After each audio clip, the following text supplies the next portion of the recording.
Bonjour à toutes et à tous, c'est Ryubix et je vous retrouve pour une nouvelle vidéo pour les qualifications de la Coupe du Monde 2022 au Qatar.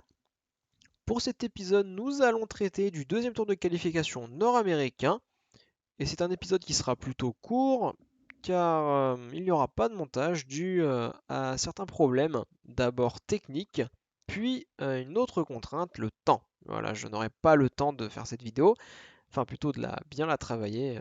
Le tour de qualification dont je parle commence dans quelques heures à peine. La dernière fois, je vous avais parlé du premier tour qui opposait les 30 et quelques nations les plus faibles du continent, qui étaient réparties en 6 groupes de 5 équipes. Et bien ce tour est terminé et seules 6 équipes en ont échappé, donc les 6 vainqueurs des 6 groupes. Pour ce deuxième tour, les 6 nations qui se sont qualifiées ont été opposées en 3 barrages en 1 contre 1. Ces barrages ont déjà été choisis à l'avance. En effet, le vainqueur du groupe A devait affronter le vainqueur du groupe F, celui du groupe B face au groupe E et celui du groupe C face au groupe D. Voilà, cela nous donne 3 affiches. Donc d'abord Saint Kitts et Nevis contre le Salvador, donc vainqueur du groupe F contre le groupe A. Haïti contre Canada, E contre B. Et enfin Panama contre Curaçao, D contre C. Ces matchs de barrage vont être joués intégralement en juin, donc le 12 et le 15, dans moins d'une semaine. Et bien évidemment, les 3 vainqueurs de ces barrages se qualifieront pour le troisième tour et rejoindront les 5 meilleures nations du continent. Et ce tour de qualification finale porte le nom d'octagonal ou octogone en français. Alors la première prédiction, nous avons donc Saint Kitts et Nevis, donc c'est un archipel de deux îles, contre le Salvador, un pays d'Amérique centrale. Ma prédiction va se tourner contre le Salvador. Voilà, c'est une équipe qui reste une des plus importantes du continent. Enfin, en tout cas, parmi les équipes de ce deuxième tour, c'est une des équipes qui est historiquement parmi les plus gros. Voilà, ils vont souvent en Gold Cup, même s'ils vont pas forcément très loin, donc ils ont plus d'expérience. Ils ont un championnat plus relevé, vu ils envoient très souvent leur club en CONCACAF League, donc l'équivalent de la Ligue Europa en Amérique du Nord. Alors que Saint Kitts et Nevis est une petite nation qui a quand même fait une surprise, hein. Je ne m'attendais pas à ce qu'ils accèdent au deuxième tour.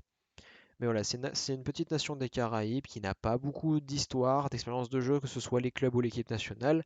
Pour moi, le Salvador est bien avantagé et favori pour remporter le premier barrage.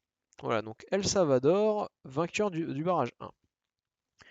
Le barrage numéro 2, Haïti contre Canada, est peut-être la confrontation la plus intéressante à regarder sur les trois parce que parmi les qualifiés de ce deuxième tour, ce sont deux équipes qui, à certains moments, arrivent à aller loin dans les compétitions du continent. Haïti, je l'avais déjà expliqué avant, euh, ont réussi plusieurs performances comme atteindre les demi-finales de la Gold Cup, donc le top 4. C'est quand même une équipe qui pèse. Le Canada est une équipe émergente. Je rappelle qu'ils ont des joueurs comme Jonathan David ou Alfonso Davis, voilà, qui évoluent dans des grands clubs européens. Et l'équipe nationale qui fait quand même des progrès très visibles, notamment grâce à la Ligue des Nations. On se souvient du 2-0 contre les États-Unis, une victoire choc. Et avec la création de la Canadian Premier League, voilà, le football canadien est en train de monter.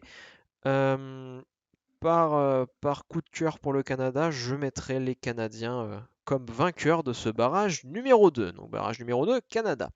Et enfin, le dernier barrage, Panama contre Curaçao. Voilà, Panama, je pense que tout le monde se souvient de leur qualification historique pour la dernière Coupe du Monde. Ça reste que, historiquement, c'est quand même une des nations les plus importantes du continent. Ils participent très souvent à la Gold Cup. Voilà, de toute façon, c'est très simple. Si tu joues souvent la Gold Cup, pour moi, t'es une nation à peu près un peu intéressante en Amérique du Nord. Curaçao aussi.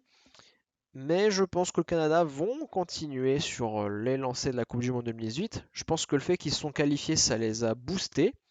Et ça va leur dire, on s'est qualifié une fois, on peut le refaire. Voilà. Je pense que on voit déjà ça, mais en plus Panama a plus ou moins que Curaçao, qui est juste un petit archipel qui a pris son indépendance des Pays-Bas. Pour moi, le Panama devrait être le troisième vainqueur de ces barrages. Voilà. Désolé, c'était vraiment une vidéo à l'arrache, je m'excuse. Donc, je vous retrouve, enfin indirectement, hein, enfin c'est façon de parler, hein. Donc cette nuit, nous aurons les matchs allés de ces trois barrages, donc 22h, 23h et à 1h05 du matin dimanche. Et quelques jours plus tard, nous aurons à 2h, 3h et encore 3h du matin les matchs retour. Et nous connaîtrons alors les trois dernières équipes à discuter l'octogone de l'Amérique du Nord. C'était tout pour cette vidéo, c'était Riobix et je vous dis à la prochaine.